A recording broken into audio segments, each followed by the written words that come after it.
A ideia era só ir até o outro quarteirão para pegar o filho na escola.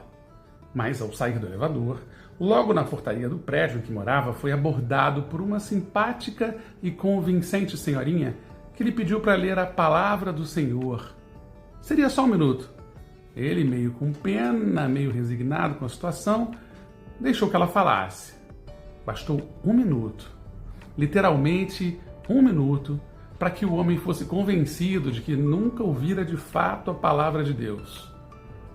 E naquele instante, nascia um novo membro da Igreja Intempestiva do Novo Amanhecer, que tinha um templo na rua de trás. Mas, como tinha que pegar o filho na porta da escola, teve que se despedir meio às pressas, prometendo com sinceridade ir ao culto ainda naquela semana. Ao percorrer pouco mais de 200 metros, se deparou com um senhor paraplégico, talvez fosse tetraplégico, ele não percebeu bem, carregando um monte de panfletos de uma outra igreja a qual nunca tinha ouvido falar. E o homem, que quase o atropelou com sua cadeira de rodas, também lhe pediu a palavra, perguntando se ele tinha um minuto para ouvir a palavra do Senhor. Novamente. Ele, muito constrangido, ainda tentou se desvencilhar, mas foi inútil.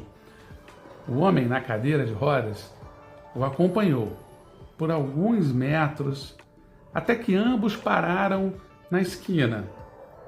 E o senhor começou a deitar uma falação que a princípio parecia ser sem pé nem cabeça, mas que aos poucos foi fazendo sentido em sua mente e em poucos minutos o homem na cadeira de rodas havia o convencido de que aqueles eram os últimos dias na Terra e que era preciso se proteger e que só a fé seria capaz de nos levar para o reino dos céus. Esse ainda pediu algumas moedas, ao que foi de pronto atendido, não sem a promessa de que Deus caminharia sempre ao seu lado. Ao se despedirem com uma nova possibilidade de devoção muito real em seu âmago, ele seguiu, empenhado em sua missão de chegar na escola, que ficava no final do quarteirão, só que uns 200 metros adiante, duas jovens simpáticas, bonitas, comportadamente bem vestidas, carregavam um aramado até o chão, com umas revistas pseudocientíficas que falavam essencialmente de Deus. Ficou com a impressão de que a religião se chamava Sentinela ou algo do gênero, mas logo percebeu que a confusão se dera por causa do nome da revista. As moças eram testemunhas de Jeová e tentaram lhe convencer que aquela era a verdadeira palavra de Deus e que se precisava de muito estudo para ser acessada. Não se deram por vencidas até que ele aceitou algumas revistas, tentado a fazer uma nova conversão religiosa até. Ele pediu maiores informações, um telefone de contato, para, quem sabe, participar dos encontros dominicais. Já estava começando a sentir que chegaria atrasado na escola do filho, mas faltavam apenas alguns metros, uns 300, 400 metros, então seguiu sem muita pressa, até que sem querer, olhando para uma mulher bonita que passava do outro lado da rua, acabou chutando um trabalho de uma religião de matriz africana que ele achava ser o candomblé, mas que nunca tinha certeza. Ficou tenso, meio em pânico. Afinal, ele ofendera e interferira um ritual religioso. E fosse ele religioso ou não, isso não estava certo. Se meteu então no meio da oferenda e tentou consertar o trabalho, mas não sabia qual era o objetivo daquele ritual e tampouco sabia para que santo ou orixá deveria pedir desculpas. Então colocou tudo no lugar e desculpou-se genericamente.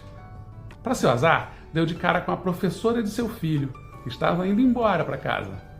Ela olhou meio brava e disse que ali não era um bom lugar para fazer macumba. Também sem saber ao certo qual era a designação religiosa em questão, porque era perto demais da escola. Os pais podiam se assustar e as crianças podiam tropeçar e resolver brincar e até mesmo se machucar, e que aquela não era uma boa hora para fazer esses cultos. Ele esboçou um balbucio tentando explicar que foi sem querer, mas não conseguiu se explicar. pois se a professora já estava a caminho de casa, então ele estava bem atrasado. Ao chegar no colégio, seu filho não estava mais lá. Ele entrou em pânico, saiu maldizendo todas aquelas outras religiões que o atrapalharam de chegar na escola na hora certa. Pensou em todos os cenários possíveis: sequestro, algum pai ter levado sem querer, o menino ter fugido sem paciência de esperar. O pai, quase crente, quase testemunha de Jeová, quase macumbeiro aos olhos da professora. Enfim, um processo de conversão intenso para menos de 1 quilômetro de distância, até que a coordenadora pedagógica veio ao encontro do pai atrasado, dizendo que a mãe havia chegado uns 10 minutinhos antes dele e que tinha levado o menino para cortar o cabelo. Ele agradeceu, aliviado, mas ficou cabisbaixo, meio irritado por não ter sido avisado, mas também em paz por não ter acontecido nada demais. Resolveu conferir o telefone e viu que sua mulher havia deixado 2 recados, uns 15 minutos antes e outro a coisa de 5 minutos. Recados que ele não viu porque estava absorto naquele sincretismo de quarteirão obtuso nas proximidades de sua casa.